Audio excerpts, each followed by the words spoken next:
মামলায় গ্রেফতার করা হয়েছে বারাবণী থানার প্রাক্তন ওসি মনোরঞ্জন মণ্ডলকে। বেশ কিছুদিন ধরেই তার হদিশ পাওয়া যাচ্ছিল না, অবশেষে গতকাল তাকে গ্রেফতার করা হয়। ইতিমধ্যেই ধৃত প্রাক্তন ওসির মেডিকেল টেস্ট হয়েছে, তাকে ইতিমধ্যেই আদালতে তোলা হয়।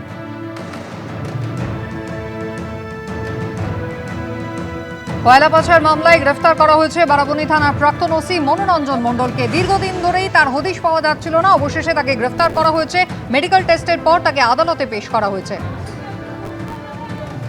কথা বলবো আমাদের প্রতিনিধি প্রকাশ সিনহা এই মুহূর্তে সরাসরি রয়েছেন আমাদের সঙ্গে। প্রকাশ, ইতিমধ্যেই মনোরঞ্জন মণ্ডলকে আদালতে পেশ করা হয়েছে, তার বিরুদ্ধে ইডি নির্দিষ্ট করে ঠিক কি কি অভিযোগ?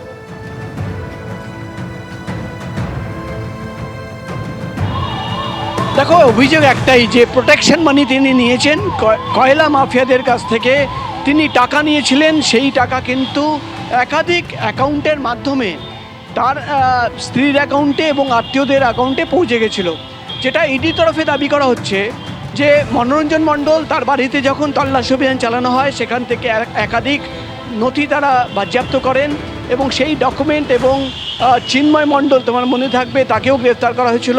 তার ব্যাংক অ্যাকাউন্ট খতিয়ে দেখার পর এখন পর্যন্ত যেটা ইডি আধিকারিকরা দাবি করছেন যে মনোরঞ্জন মণ্ডলের স্ত্রী এবং আত্মীয়দের অ্যাকাউন্টে 8 কোটি টাকা পৌঁছে গেছে। এখন পর্যন্ত সেই হিসেব পাওয়া গেছে এবং টাকা কে পাঠাচ্ছে? টাকা পাঠাচ্ছে কয়লা মাফিয়ারা এবং সেই টাকা সেখান থেকে বেরিয়ে যাচ্ছে হাওয়ালার মাধ্যমে দিল্লি, মুম্বাই একাধিক জায়গায় পৌঁছে যাচ্ছে এবং সেখানে ইডি আধিকারিকরা সন্দেহ করছেন যে সম্পত্তি কেনা হয়েছে, অর্থাৎ প্রোটেকশন মানি হিসেবে মনোরঞ্জন মণ্ডল, যেহেতু তিনি বারাবণী থানার ওসি ছিলেন, প্রাক্তন ওসি তিনি, এবং তিনি কিন্তু কয়লা পাচারের জন্য প্রোটেকশন দেওয়ার জন্য টাকা নিয়েছেন। তোমার মনে থাকবে তার বাড়িতে তল্লাশি অভিযান চালানোর পর একাধিকবার তাকে নোটিশ পাঠানো হয়, তার বাড়িতে গিয়ে নোটিশ টাঙিয়ে দেওয়া হয়, কিন্তু তার কোনো খোঁজ পাওয়া যায়নি। পরে ইডি সূত্রের খবর আসানসোল দুর্গাপুর কমিশনারেটের কমিশনারকে চিঠি পাঠানো হয় এবং তাকে পাঠাতে বলা হয়। গতকাল তিনি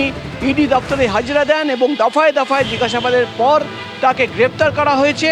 আজকে আর কিছুক্ষণের মধ্যেই মামলার শুনানি হবে। এবার দেখার বিষয় হবে আজকে শুনানির সময় ইডি তরফে আরও কি তথ্য বা প্রমাণ পেশ করা হয় কোর্টে। প্রকাশ, ধন্যবাদ। শিলিগুড়িতে মেয়র পদ থেকে পদত্যাগ করেছেন গৌতম দেব। এবার আপনাদের দেখাবো শিলিগুড়ির পুরো কমিশনারকে নিজের পদত্যাগ পত্র কিন্তু তিনি পাঠিয়ে দিয়েছেন। গত দুদিন ধরে জল্পনা চলছিল আর অবশেষে সেই জল্পনায় কিন্তু শিলমোহর পড়লো। কথা বলবো সনদ ঝা, আমাদের প্রতিনিধি রয়েছেন টেলিফোন লাইনে। সনদ, কয়েকদিন ধরেই যেমনটা জল্পনা শোনা যাচ্ছিল হয়তো মেয়র পদ থেকে শিলিগুড়ি সরে দাঁড়াবেন গৌতম দেব, কি কারণ তিনি দেখিয়েছেন? দেখো কুসুমিতা, যেটা গৌতম দেবের বক্তব্য, শিলিগুড়ির মানুষ বিজেপির উপর আস্থা রেখেছে, তৃণমূলের উপর ন্যূনতম আস্থা নেই। যেখানে তিনি দাঁড়িয়েছিলেন প্রায় ৭৩,০০০-এরও বেশি ভোটে তিনি পরাজিত হয়েছেন। এই যে পুরো সবার ৩৩টা ওয়ার্ডের মধ্যে নির্বাচন, সেখানে তিনি পরাজিত হয়েছেন, অর্থাৎ মানুষের তার উপর আস্থা নেই।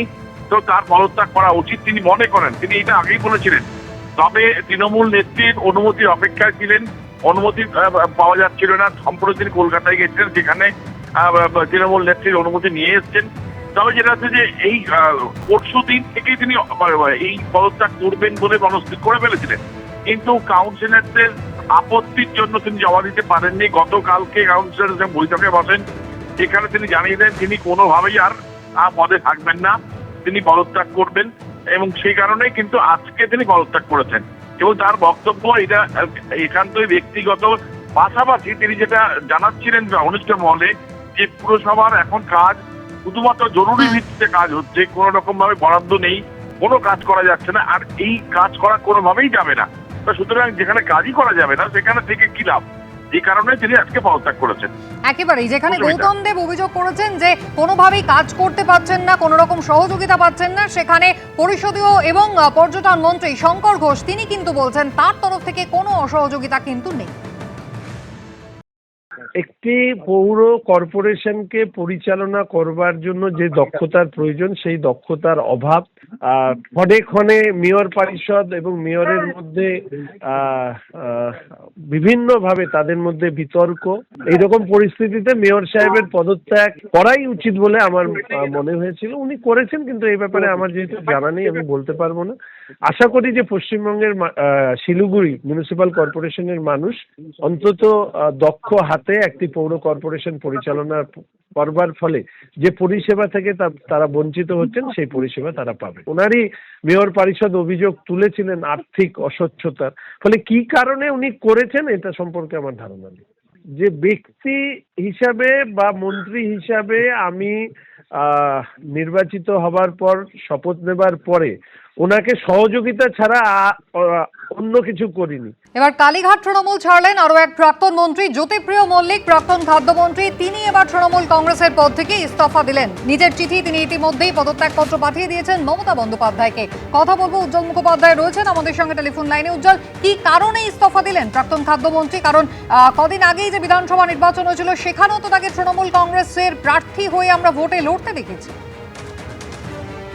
দেখো, সেটা হচ্ছে জ্যোতিপ্রিয় মল্লিক চিঠিতে যে কারণ উল্লেখ করেছেন তাতে তিনি বলেছেন তার শারীরিক অবস্থা অত্যন্ত খারাপ, তার পক্ষে এখন দলের কোনো দায়িত্ব পালন করা সম্ভব হচ্ছে না। তাকে যে নতুন করে কার্যনির্বাহীর দায়িত্ব দেওয়া হয়েছিল সেই দায়িত্বও তিনি পালন করতে পারবেন না, সেই কারণে তিনি অব্যাহতি চেয়েছেন। অর্থাৎ জ্যোতিপ্রিয় মল্লিকের এই চিঠিতে তিনি বারবার উল্লেখ করেছেন যে তার শারীরিক কন্ডিশন অত্যন্ত খারাপ। এই অবস্থায় তার পক্ষে বাইরে বেরিয়ে কোনোভাবে কোনো কাজ দলের পক্ষে করা সম্ভব হচ্ছে না, এবং তাই তিনি তার সমস্ত দলীয় পদ থেকে পদত্যাগ করলেন, এবং সেই চিঠি তিনি মমতা বন্দ্যোপাধ্যায়ের কাছে মেল করে জানিয়ে দিয়েছেন। এখন বিষয় হচ্ছে যে জ্যোতিপ্রিয় মল্লিকের সঙ্গে মমতা বন্দ্যোপাধ্যায়ের দীর্ঘদিনের সম্পর্ক। 1978 সাল থেকে মমতা বন্দ্যোপাধ্যায় সঙ্গে তিনি বিভিন্ন রাজনৈতিক কর্মকাণ্ডের সঙ্গে যুক্ত ছিলেন। এমনকি যখন কংগ্রেসের মধ্যে একাধিক গোষ্ঠী ছিল, মমতা বন্দ্যোপাধ্যায়ের যুব কংগ্রেসের যে গোষ্ঠী, তাতেও কিন্তু জ্যোতিপ্রিয় মল্লিক তার সঙ্গে ছিলেন, এবং রাজনৈতিক মহলে একটা সময় তিনটে নাম একসাথে উচ্চারিত হতো জ্যোতিপ্রিয় মল্লিক, অর্থাৎ বালু, মুকুল এবং অলোক। মুকুল রায় ইতিমধ্যেই প্রয়াত হয়েছে।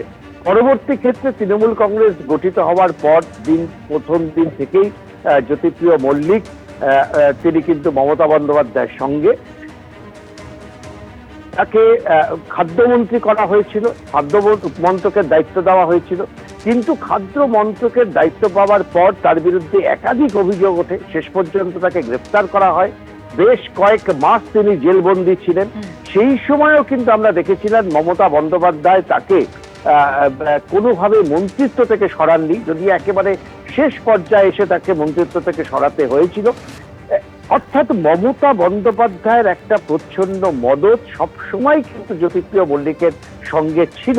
এমনকি দলের মধ্যে যারা তার বিরোধী ছিলেন একাধিকবার এই দাবি উঠেছিল, এমনকি অভিষেক বন্দ্যোপাধ্যায়কে আমরা সরাসরি বলতে শুনেছিলাম জ্যোতিপ্রিয় মল্লিকের বিরুদ্ধে, কিন্তু মমতা বন্দ্যোপাধ্যায় তাকে কার্যত আগলে রাখতেন। এবারের নির্বাচনেও তিনি তাকে প্রার্থী করেছিলেন, এবং সেখানে দাঁড়িয়ে মমতা বন্দ্যোপাধ্যায় জনসভা পর্যন্ত করেছিলেন। কেন এই অবস্থায় মমতা বন্দ্যোপাধ্যায়কে অথবা কালীঘাট তৃণমূল কংগ্রেসকে ছেড়ে তিনি চলে গেলেন, তা নিয়ে কিন্তু দলের একটা অংশ ইতিমধ্যেই সরব হতে শুরু হয়েছে।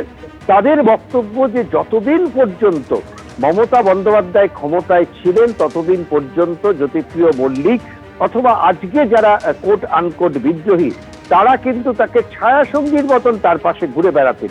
কিন্তু যে মুহূর্তে মমতা বন্দ্যোপাধ্যায়ের হাত থেকে ক্ষমতা চলে গেল, সেই মুহূর্তেই কিন্তু তারা নতুন করে বিদ্রোহ করা অথবা তাদের শারীরিক অবস্থার দ্রুত অবনতি হওয়া, এই বিষয়গুলো সামনে আসছে। দলের একটা অংশের বক্তব্য যে শারীরিক অবস্থা যদি এতটাই খারাপ থাকতো তাহলে 1.5 মাস আগে। উজ্জ্বল, আমরা এই জায়গায় একবার শুনে নেব জ্যোতিপ্রিয় মল্লিক রাজ্যের প্রাক্তন খাদ্যমন্ত্রী নিজের পদত্যাগপত্র দেওয়ার পরে তিনি কি জানিয়েছেন। প্রত্যেকেই জানে, দলও জানে, দলের নেত্রীও জানেন যে আমার শারীরিক কন্ডিশন খুব খারাপ। গত 4-5-6 বছর ধরে এমন খারাপ হয়েছে যে এখন 350 আমার সুগার, আমার 2টো কিডনি প্রায় নষ্ট হয়ে গেছে সেই পর্যায়ে। সুতরাং আমি দলের কোনো ওয়ার্কিং কমিটি হোক বা বিভিন্ন যে পদ আমাকে দিয়েছিল সেই পদগুলো আমি ছেড়ে দিলাম। আমি থাকতে পারছি না, কারণ আমি দলের কোনো কাজকর্ম থাকতে পারবো না, আমার পক্ষে সম্ভব নয়। তার জন্য পদত্যাগ করেছি, আজকে জানিয়েও দিয়েছে মেল করে। মানে আপনাকে যে নতুন দায়িত্ব দেওয়া হয়েছিল এগুলো নাকি যে দায়িত্ব? সব দায়িত্ব, একটাই দায়িত্ব দিয়েছিল ওয়ার্কিং কমিটি মেম্বার হ্যাঁ দলে। হ্যাঁ, সেক্ষেত্রে কি তৃণমূল কংগ্রেসে আপনি থাকছেন নাকি মানে কোনো দায়িত্ব নিতে পারছেন না মানে? থাকার কি করে হলো, আমার সবই তো ছেড়ে দিলাম, তা থাকলাম কোথায়? আচ্ছা, সবই তো ছেড়ে দিলাম। এখানে কি কোনো মান অভিমানের কোনো বিষয় রয়েছে? আমার কোনো মানবিমানের ব্যাপার নেই। আমার শারীরিক কন্ডিশন খুবই খারাপ। আমি 2 বছর বাঁচবো কিনা জানি না, অথবা আমি জানি না।